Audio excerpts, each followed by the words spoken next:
जय श्री कृष्णा दोस्तों। हमारी आज की कहानी है कोई इस दिल का हाल क्या जाने। एक ख्वाहिश हजार तहखाने। एक अखबार वाला प्रातःकाल लगभग 5 बजे जिस समय अखबार देने आता था उस समय रमेश बाबू उसको अपने मकान की गैलरी में टहलते हुए मिल जाते थे। प्रतिदिन वह रमेश बाबू के आवास के मुख्य द्वार के सामने चलती साइकिल से निकलते हुए अखबार फेंकता और उनको नमस्ते बाबूजी बोलकर अभिवादन करता हुआ फर्राटे से आगे बढ़ जाता था।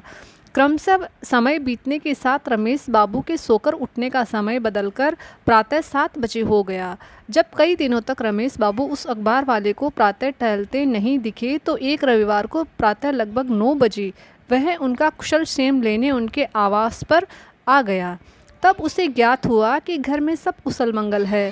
रमेश बाबू बस यूं ही देर से उठने लगे हैं। वह बड़े सविनय भाव से हाथ जोड़कर बोला, बाबूजी एक बात कहूँ। रमेश बाबू ने कहा, बोलो। वह बोला, आप सुबह तड़के सोकर जागने की अपनी इतनी अच्छी आदत को क्यों बदल रहे हैं? आपके लिए ही मैं सुबह तड़के विधानसभा मार्ग से अखबार उठाकर और फिर बहुत तेज़ी से साइकिल चलाकर आप तक अपना पहला अखबार देने आता हूँ। सोचता हूँ कि आप प्रतीक्षा कर रहे होंगे। रमेश बाबू ने विस्मय से पूछा, अरे तुम विधानसभा मार्ग से अखबार लेकर आते हो इतनी दूर से? हाँ, सबसे पहला वितरण वहीं से प्रारंभ होता है, उसने उत्तर दिया। तो फिर तुम जगते कितने बजे हो? रमेश बाबू ने पूछा। 2:30 बजे, फिर 3:30 तक वहाँ पहुँच जाता हूँ। फिर रमेश बाबू ने जानना चाहा। फिर लगभग 7 बजे अखबार बांटकर घर वापस आकर सो जाता हूँ। फिर 10 बजे कार्यालय। अब बच्चों को बड़ा करने के लिए ये सब तो करना ही होता है। रमेश बाबू कुछ पलों तक उसकी ओर देखते रह गए और फिर बोले, ठीक, तुम्हारे बहुमूल्य सुझाव को अवश्य ध्यान में रखूँगा। घटना को लगभग 15 वर्ष बीत गए। एक दिन प्रातः 9 बजे के लगभग वह अखबार वाला रमेश बाबू के आवास पर आकर एक निमंत्रण पत्र देते हुए बोला, बाबूजी, बिटिया का विवाह है, आपको सपरिवार आना है।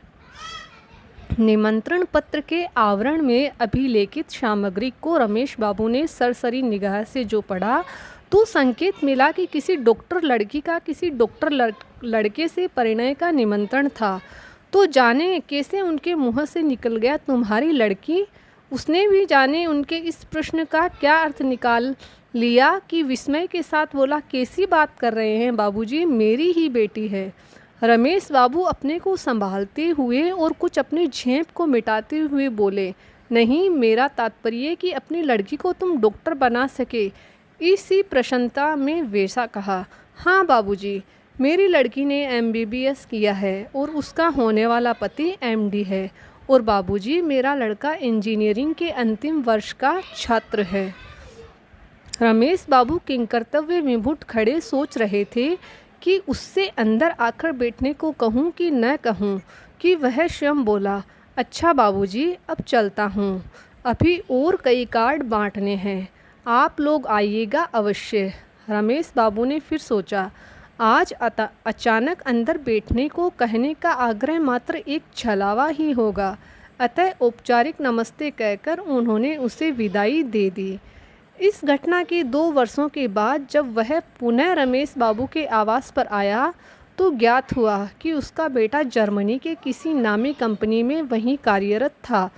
उत्सुकतावश रमेश बाबू ने उससे प्रश्न कर ही डाला कि आखिर उसने अपनी सीमित आय में रहकर अपने बच्चों को वैसी उच्च शिक्षा कैसे दे डाली।